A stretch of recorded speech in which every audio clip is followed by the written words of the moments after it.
அனைவருக்கும் வணக்கம். இந்த வீடியோவில் நம்ம பார்க்க போகிற விஷயம் ஆடி அமாவாசை. இந்த ஆடி அமாவாசை வருகின்ற ஜூலை மாதம் 24ஆம் தேதி வியாழக்கிழமை, அதாவது ஆடி மாதம் 8ஆம் நாள் அன்னைக்கு வருது. சர்வ அமாவாசையாக வருகிறது. ஸோ அந்த ஆடி சர்வ அமாவாசை அன்னைக்கு நம்மளுடைய முன்னோர்கள் பித்ருக்களுக்கு பண்ண வேண்டிய தர்ப்பணாதிகள் பண்ணுறது ரொம்ப விசேஷம். ஒரு வருஷத்தில் எடுத்திங்கன்னா 12 மாதங்களில் வர்ற அமாவாசைகளில் தை அமாவாசை, ஆடி அமாவாசை, மாலை அமாவாசை மூன்றும் விசேஷம். மற்ற அமாவாசைகளில் உங்களால் தர்ப்பணமோ திதியோ கொடுக்க முடியலன்னா இந்த ஆடி அமாவாசையில் மற்றும் தை அமாவாசை, மாலை அமாவாசையில் பண்ணுறது விசேஷம். இந்த அமாவாசை நாளில் திதியோ தர்ப்பணமோ கொடுக்கறதுக்கு நல்ல நேரம் பார்க்கணுமா அப்படின்னா நிச்சயமாக கிடையாது.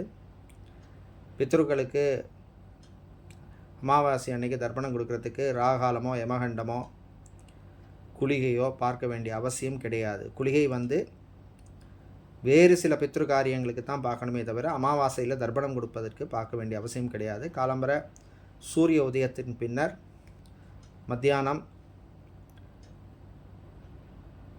1 மணிக்குள் அமாவாசை நாட்களில் தர்ப்பணம் பண்ணுறது, திதி கொடுக்கறது விசேஷம்.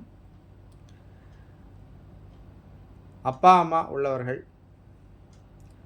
என்ன பண்ணலாம்னா, பசுமாடு கோமாதாவுக்கு உணவு வழங்குறது விசேஷம்.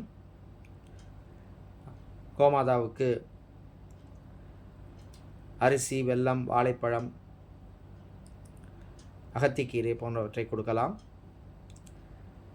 அதன் மூலம் நமக்கு பித்ருக்களின் ஆசீர்வாதம் கிடைக்கும். மற்றவர்கள் பித்ருகாரியம் செய்யக்கூடியவர்கள் அவருடைய வசதி வாய்ப்புக்கு ஏற்ற மாதிரி எள்ளும் தண்ணியும், திலமும் தண்ணியும் ஜலமும் விட்டு அந்த தர்ப்பணத்தை செய்வது ரொம்ப ரொம்ப விசேஷம். பித்ருக்கள் எதிர்பார்ப்பதால் தான் அதை நல்லபடியாக செய்யுங்க. அதனால் உங்களுக்கு பித்ரு சம்பந்தப்பட்ட பிரச்சனைகள், தோஷங்கள்லாம் நீங்கும். ஒரு குடும்பத்தில் கல்யாண தடை, விவாக தடை, குழந்தை பாக்கியத்தில் பிரச்சனை, தொழில் உத்தியோகத்தில் பிரச்சனைகள், சொந்தமாக ஒரு இடமோ வீடோ பூமியோ நிலமோ வாங்க முடியல, ஆயுள் ஆரோக்கியத்துக்கு பிரச்சனை, இந்த மாதிரி பல விஷயங்களுக்கு பித்ருதோஷம் ஒரு காரணம். அதுவும் அண்மை காலமாக பார்க்குற ஜாதகங்கள், நிறைய ஜாதகங்களுக்கு, அதுவும் பார்த்திங்கன்னா லாஸ்ட் ஒரு 20-30 வருஷத்துக்குள்ளே பிறந்தவர்களுக்கு பார்த்திங்கன்னா நிறைய பேருக்கு பித்ருதோஷங்கள் நிறைய இருக்குது ஜாதகங்களில். சில பேர்லாம் சொல்கிறாங்க, எங்கள் வீட்டில் பழக்கம் கிடையாது, முதல் வருஷ காரியமோ முதல் வருஷ சிராத்தத்துக்கு அப்புறம் தல தேவசம் சில பேர் சொல்கிறாங்க.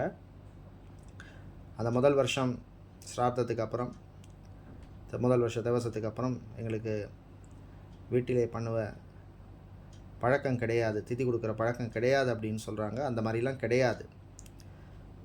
இந்து மதத்திலே பிறந்தவர்கள் சைவத்தையோ வைஷ்ணவத்தையோ சமயத்தை பின்பற்றுவர்கள் யாராக இருந்தாலும் பித்ருக்களுடைய காரியங்களை கட்டாயம் செய்துதான் ஆக வேண்டும். அவருடைய வசதிக்கேற்ப, வசதி வாய்ப்புக்கு ஏற்ற மாதிரி, பொருளாதார சூழ்நிலைக்கு ஏற்ற மாதிரி அதை சிம்பிளாகவோ இல்லை விசேஷமாகவோ அந்த எள்ளும் தண்ணியும் கொடுக்குற அந்த விஷயத்தையாவது பண்ணியே ஆகணும். பண்ணலைன்னா அடுத்தடுத்த சந்ததிகளில் பார்த்திங்கன்னா அது நமக்கு தோஷத்தை ஜாதகங்களில் கொடுக்குது. அது பித்ருதோஷமாக மாறுகிறது, வேறு சில தோஷங்களாகவும் மாறுகிறது. அதனால் பித்ருக்களுக்கு செய்ய வேண்டிய காரியங்களை, அவர்களுக்கு செய்ய வேண்டிய விசேஷங்களை பொருளாதார காரணம் காட்டியோ வேறு சில காரணத்தை காட்டியோ பண்ணாமல் விட்டுறாதீங்க. பண்ணுறது நிச்சயமாக நல்ல பலனை கொடுக்கும். வாழ்க்கையில் சுபீட்சம் ஏற்படும். நமக்கு பிரச்சனைகள் இருந்தாலும் நமக்கு அடுத்தடுத்து வருகின்ற சந்ததிகள் நல்லா இருப்பாங்க. கஷ்டங்கள் துன்பங்கள்லேருந்தான் விலகுவார்கள். அவருடைய வாழ்க்கை நல்லா இருக்கும் அப்படின்னு நினச்சிட்டு அதை பண்ணுங்கள். நிச்சயமாக நல்லதே நடக்கும். மீண்டும் சந்திப்போம்.